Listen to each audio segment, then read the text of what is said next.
किसी को दान पुण्य करते देख लिया तो दिल बैठा जाता है।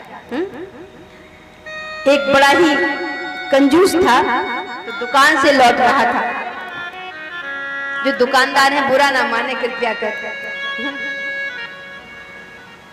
कोई कंजूस रहा होगा। तो दुकान से लौट रहा था, देखा पड़ोस में याचकों की भीड़ लगी थी। पड़ोसी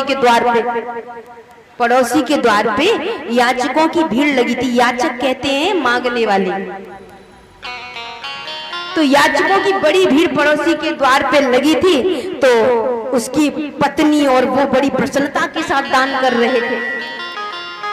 दोनों बड़े प्रसन्न चित्त से दान कर रहे थे और इसका दिल बैठ रहा था, इसको पसीने आ रहे थे। ये वहां से निकल रहा था दुकान बंद कर, अब ये देख रहा है, ये सोच रहा देखो कैसे प्रसन्न होके इतना दे रहे, इसको अच्छा नहीं लग रहा।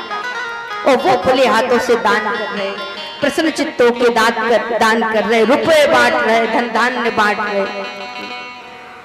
अब इसका मन इतना खिन्न, तो घर आया।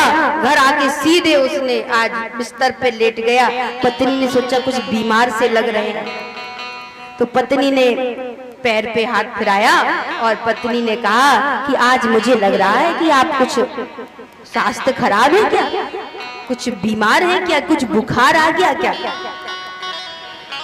कछु गांठी ते गिर रहो काहू को दीन,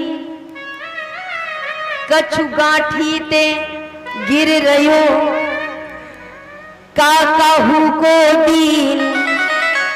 पत्नी पूछे सूम से काहे चित्त मलिन।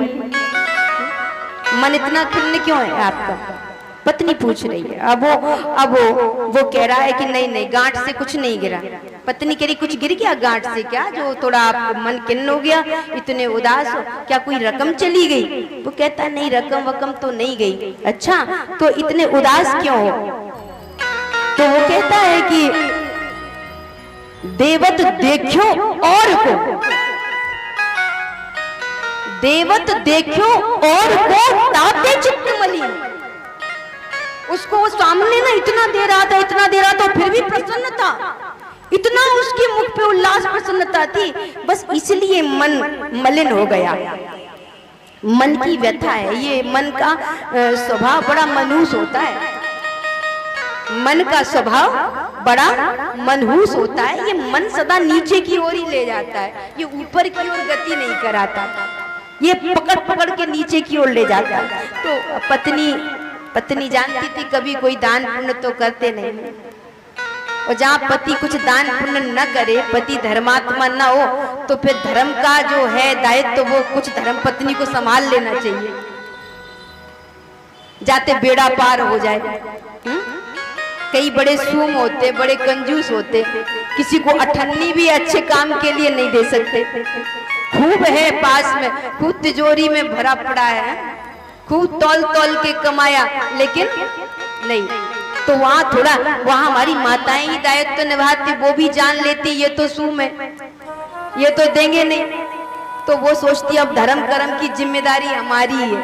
और आज के समय में तो मैयाओं ने ये पूरा, इस कुर्सी पे मैयाएं ही बैठी हैं। धर्म को अगर कुर्सी पे बिठा के रखा है, व्यासपीठ पे बिठा के रखा है, तो मैं खुले हृदय से कह सकती हूँ कि मेरी माताओं ने रखा है, उन्होंने धर्म को शीर्षस्थ किया है। और ये भी दान पुण्य करना बंद कर दे। हाँ, सज्जनों की ये नहीं कहूंगी कि वो नहीं देते, बहुत उदार मना भी होते, उदार चित्त वाले भी होते, लेकिन मैया तो आपको कोई ऐसी नहीं मिलेगी जो उदार मना ना हो। हाँ, थोड़ी कम ज्यादा हो सकती है, लेकिन मैया का हृदय उदार चित्त होता है। अब वो गृहस्थी की लक्ष्मी भी है, तो थोड़ा उसको देखना भी पड़ता है, लेकिन हाँ फिर भी उसी में वो 2 4 5 करके, लेकिन धर्म के लिए और अपने परिजन प्रियजनों की गांठ में बांधने के लिए वो अपने पास रखती कि मैं सदा लेते देती रहूं। ये भाव माताओं का होता है।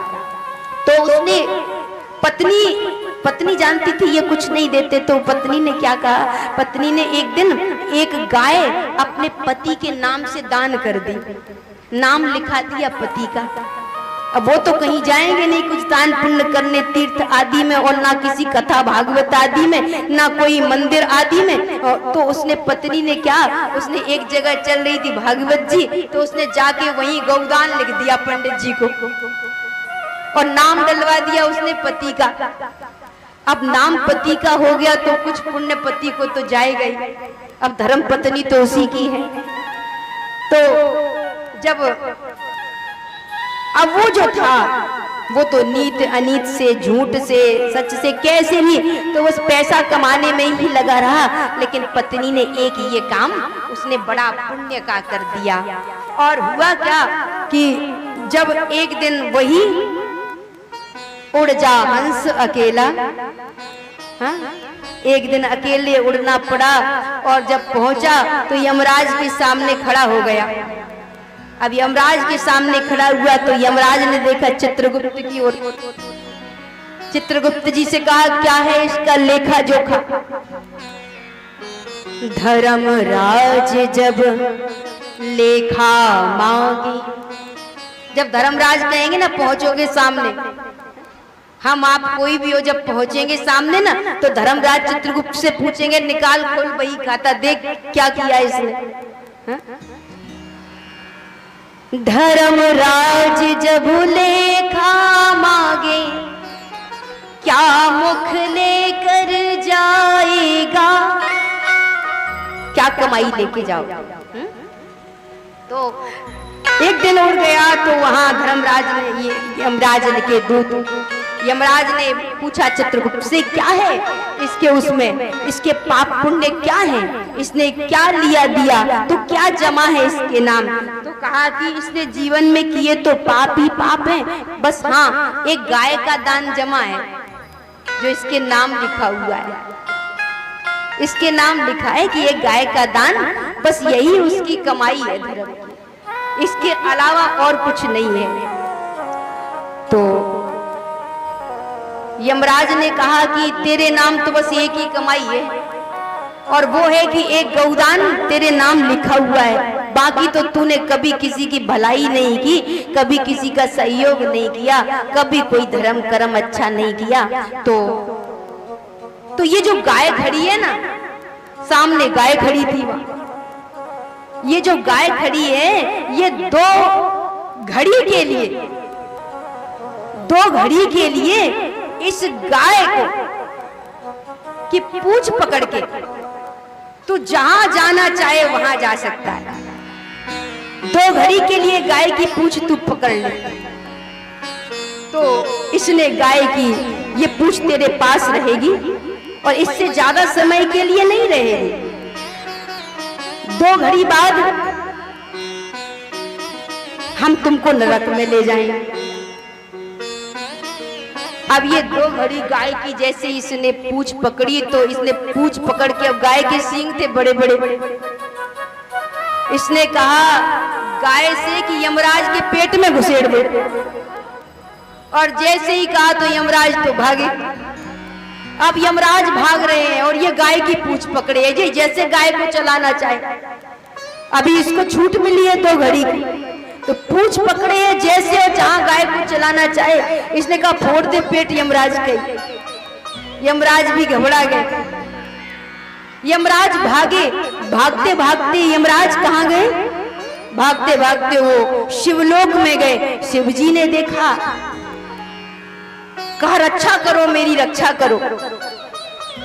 जैसे ही कहा रक्षा करो रक्षा करो, तो शंकर ने यमराज से कहा कि हम तो आपकी रक्षा नहीं कर सकते।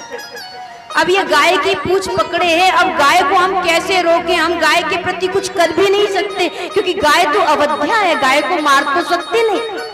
गाय को मारना तो जघन्य पाप है। तो कहा कि हम इसको तो नहीं मार सकते, गौ माता तो वंदनीय है, तो हम तुम्हारी रक्षा नहीं कर पाएंगे, क्षमा करो भैया। आगे बढ़ा तो गया सीधे ब्रह्मलोक को। ब्रह्मा जी ने देखा तो ब्रह्मा जी ने भी कहा यमराज से कि तुम्हारी रक्षा तो मैं भी नहीं कर सकता। अब सीधे गौ की पूंछ पकड़े कहां पहुंच गया? विष्णु लोक, क्योंकि यमराज जी भागते भागते विष्णु लोक में पहुंच गए। अब यमराज भाग रहे हैं, जैसे ही विष्णु लोक में प्रवेश किया वैसे ही गाय, यमराज ने कहा मुझे बचाओ भगवान, मुझे बचाओ। भगवान ने देखा और उसी समय 2 घड़ी पूरी हो गई थी। 2 घड़ी पूरी हुई, गाय भी थोड़ी शिथिल हो गई। अब यमराज का भय खत्म हो गया। यमराज ने कहा अब तू नरक चल, अब तुझे नरक जाना पड़ेगा। उसने कहा मैं नरक जाने वाला नहीं हूं, पहले मेरे एक प्रश्न का उत्तर दे दो। हमारे बगल में पंडित जी रहते थे, रोज विष्णु सहस्त्र नाम का पाठ करते थे और कभी कभी निकलता था तो कान में कुछ गुनगुन गुनगुन उनकी वो विष्णु सहस्त्र नाम की आवाज गूंज जाती थी। तो उसमें कहा गया है कि जो एक भी बार भगवान का नाम ले ले उसे नरक में नहीं जाना पड़ता। और मेरे सामने तो साक्षात विष्णु विराजमान है, मैं तो साक्षात उनका दर्शन कर रहा हूँ, भला मुझे नरक कहाँ ले जा सकते। तो धन्य है। लेकिन मैं बार बार बारंबार यही कहूंगी कि हम सिर्फ अपने स्वार्थ के लिए जीते हैं। यही कारण है कि हमारे अंदर की मनुष्यता खत्म हो गई। जिस दिन हम परमात्मा में जीने लगेंगे उस दिन हमारे अंदर जो ईश्वर है सब घट मेरा साइया सुनी सेज न कोए बलिहारी माँ घट की जा घट परगट होए। वो जगाता है यही भाव। जो तुम सेवा करते हो ना, जो तुम धर्म करते हो, जो कर्म करते हो, जो दान करते हो, पुण्य करते हो, जो प्रसन्नता देने की कोशिश करते हो सबको, यही तुम्हारे अंदर के परमात्मा को जगाता है, यही तुम्हारे हृदय के परमात्मा को प्रसन्न करता है। तो श्रीमद् भागवत कथा